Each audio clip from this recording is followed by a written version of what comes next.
La Côte d'Ivoire produit du cacao, mais presque, disons, 70 à 80% du produit brut est exporté. Et nous ne souhaitons pas en rester là. D'abord, certes, vendre nos produits à l'export, mais à moyen terme, transformer notre production. Et donc c'est dans ce but que nous avons une collaboration avec un artisan chocolatier belge qui lui-même pour l'instant transforme nos produits en beurre et en masse. Et aussi nous avons des produits dérivés qui sont des macarons. Donc l'objectif c'est de capter l'attention des différents acheteurs. Donc en fait on s'est rendu compte que depuis des années tous les grands de l'agroalimentaire viennent en Côte d'Ivoire, achètent les fèves de cacao au prix les plus bas.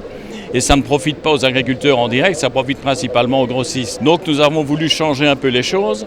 Il faut savoir qu'au niveau de la coopérative, nous avons quand même la chance d'avoir une grande quantité d'ouvriers agricoles inscrits, plus de 2000 actuellement. Et ces gens chez nous se voient offrir non seulement un salaire supérieur aux autres, presque le double, mais aussi un soutien au niveau de leurs enfants, au niveau scolaire, et également, et c'est peut-être le plus important aussi, tout un soutien, tout ce qui est sanitaire, soins médicaux, etc. Nous installons également dans chaque petit campement reculé un système d'éclairage avec panneaux solaires, et nous développons vraiment un maximum la totalité des possibilités qui nous est offerte ici pour que le retour soit juste pour eux.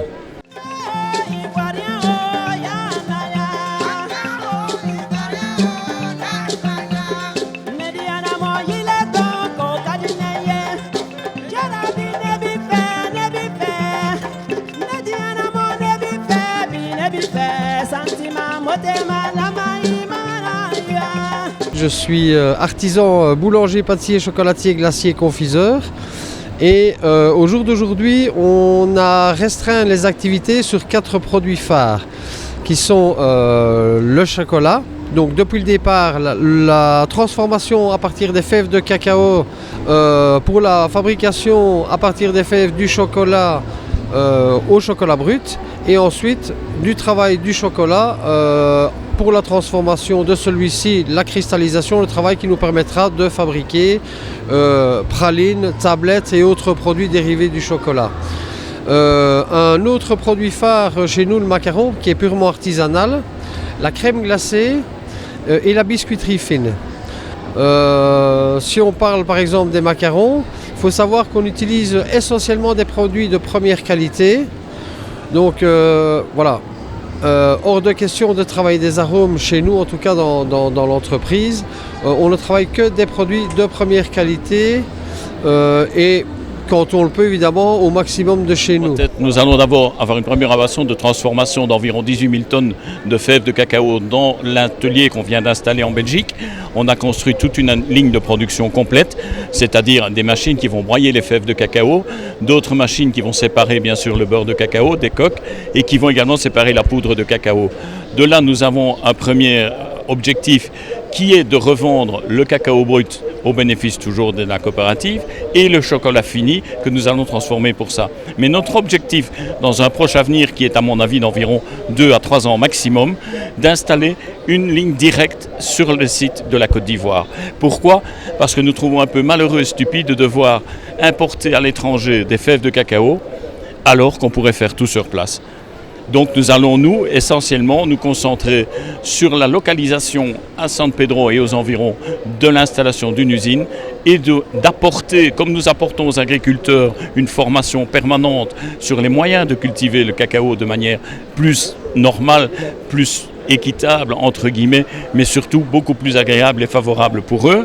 Eh bien, nous allons aussi leur dispenser des formations pour, à l'aide d'un chocolatier personnel, leur apprendre aussi à faire du chocolat et à travailler sur place directement ce qu'ils ont produit toute l'année.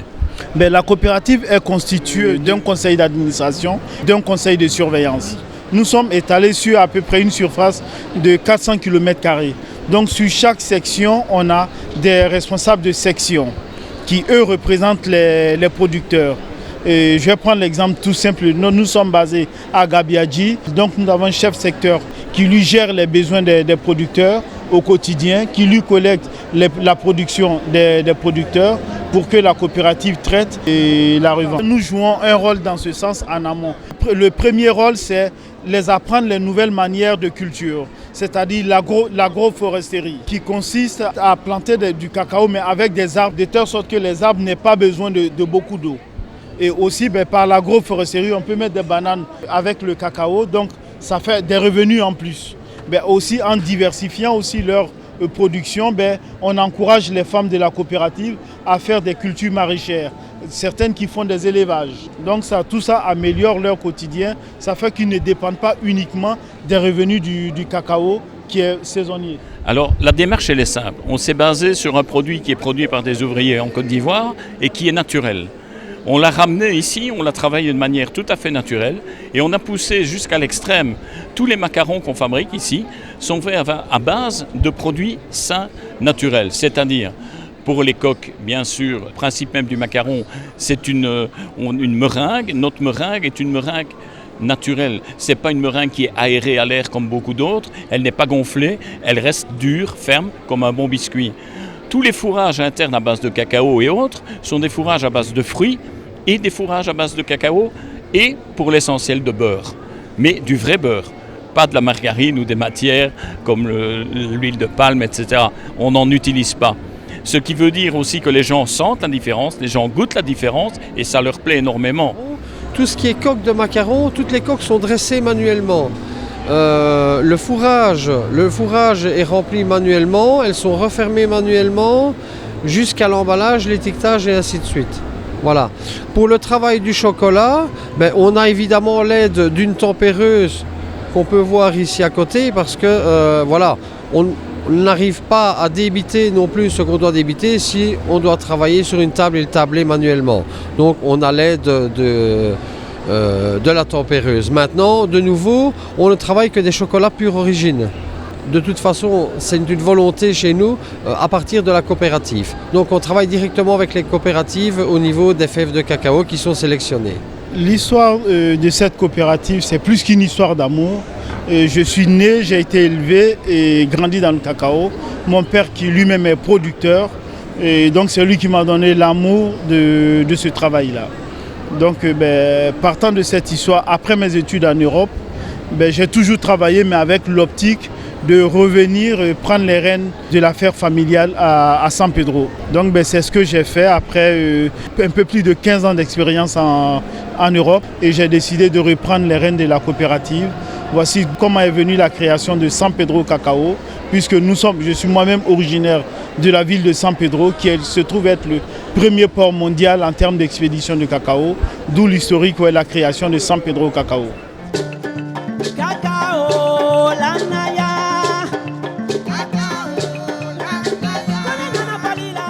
Mais le premier retour, les gens sont surpris par la différenciation des parfums qu'ils retrouvent en saveur dans la bouche. Et la seconde chose, ils nous disent, on n'avait jamais mangé ni envisagé un macaron comme ça, parce qu'il reste ferme, il ne croque pas, il ne s'éventre pas sous la dent. C'est un vrai macaron. Donc moi je suis Rodé à Constantin. J'étais de passage au salon aujourd'hui. Donc ce qu'on a découvert, on a découvert des vrais professionnels dans le domaine du macaron. Donc moi c'est Mireille, je viens de la Côte d'Ivoire. Moi c'est Perline, mais je viens de la France. Oui, voilà. Alors le goût est meilleur que ceux qu'on a goûtés depuis jusqu'ici. Donc les macarons de Côte d'Ivoire c'est les meilleurs. Ils ont plus de goût. Ils ont plus de goût. Oui. Côte d'Ivoire, celui avec la vanille. Vanille Côte d'Ivoire, il était très bon. Pour cette fin d'année, comme ce sont les fêtes qui approchent, nous avons décidé d'inventer un peu ou de réinventer le macaron. Et de manière festive, nous avons trouvé un alliage très bon qui est le sucré salé. Et nous avons développé un macaron au foie gras. Le macaron au foie gras est vraiment quelque chose de très difficile à obtenir. Notre artisan, notre maître macaronnier, chocolatier, a travaillé plus de 2 mois pour arriver à la bonne formule au beau dosage. Et tous les gens qui le dégustent n'ont jamais goûté quelque chose d'aussi surprenant et d'aussi agréable. Je m'appelle Grégory. Très surprenant, j'adore le foie gras et j'adore les macarons et ça marie très bien les deux en fait. On retrouve vraiment le goût du foie gras, c'est très agréable, c'est très doux. C'est un mélange salé-sucré, c'est très agréable, c'est très bon. Josiane, c'est délicieux, moi qui adore le foie gras, vraiment c'est très bon et j'en ai pris pour Noël. Je pense que mes invités se régaleront aussi. C'est la première fois que je vois des macarons au foie gras. C'est plutôt sucré d'habitude, mais là, avec le foie gras, pour moi, c'est très original. Et ça sort de l'ordinaire, quoi. C'était très bon. La meilleure chose, c'était le macaron avec du foie gras. Jamais goûté auparavant. C'était quelque chose de vraiment d'original pour moi. Et même si moi, je ne suis pas du tout un expert, je ne suis pas français d'origine, c'était étonnant pour quelqu'un de l'Est de goûter quelque chose aussi original que ça. Voilà, et par rapport au macaron, vraiment, le macaron foie gras dont parlait mon compagnon, c'est vraiment... la crème, elle est salée, donc, et le biscuit, lui, il est sucré. Et il y a juste ce qu'il faut de foie gras pour que le côté sucré, en fait, relève le goût du foie gras. On n'a pas l'impression que c'est sucré et salé, on sent juste le foie gras qui est relevé par la touche de sucre et c'est juste délicieux et assez incroyable. Voilà. Quoi dire de plus après, au niveau technique, juste, j'ai qu'une seule envie, c'est d'aller découvrir l'atelier de Monsieur Coquette et voilà, c'est tout.